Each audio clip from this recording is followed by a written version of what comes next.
बार्शी तालुका police ठाण्याचे प्रभारी अधिकारी तथा सहाय्यक पोलीस निरीक्षक अक्षय सोनवणे यांनी अवैध धंदे करणाऱ्यांविरोधात धडक मोहीम सुरू केली आहे। या मोहिमेअंतर्गत एकाच दिवसात अवैध पत्ते जुगार आणि अवैध दारू विक्री प्रकरणी एकूण 8 जणांवर गुन्हे दाखल करण्यात आले।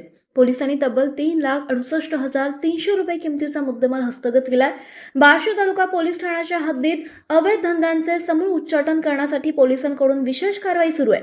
त्याचाच एक भाग म्हणून बावी येथे अवैध क्लबमध्ये पत्ते जुगार खेळणाऱ्या 7 जणांवर कारवाई करण्यात आली आहे। या प्रकरणी जावेद दिलावर शेख, सिद्धेश्वर पांडुरंग आगलावे, संभाजी हनुमंत आगलावे, शंकर विलास ननवरे, धनाजी साहेबराव आगलावे, गणेश चंद्रकांत आगलावे आणि भाऊ जगन्नाथ आगलावे सर्व राहणार बावी तालुका बार्शी यांच्या विरुद्ध महाराष्ट्र जुगार प्रतिबंधक अधिनियम कलम 12 अन्वये गुन्हा दाखल करण्यात आलाय।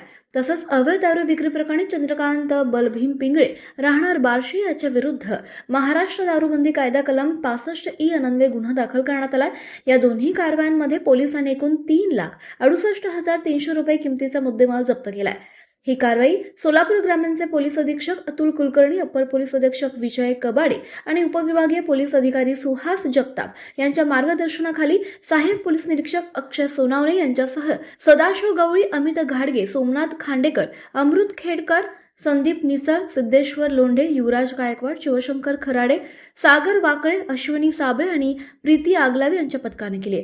अवैध धंदे करणाऱ्यांविरोधात बार्शी तालुका पोलिसांची ही धडक कारवाई पुढेही अशीच सुरू राहणार असल्याचं पोलिसांकडून सांगण्यात आलंय।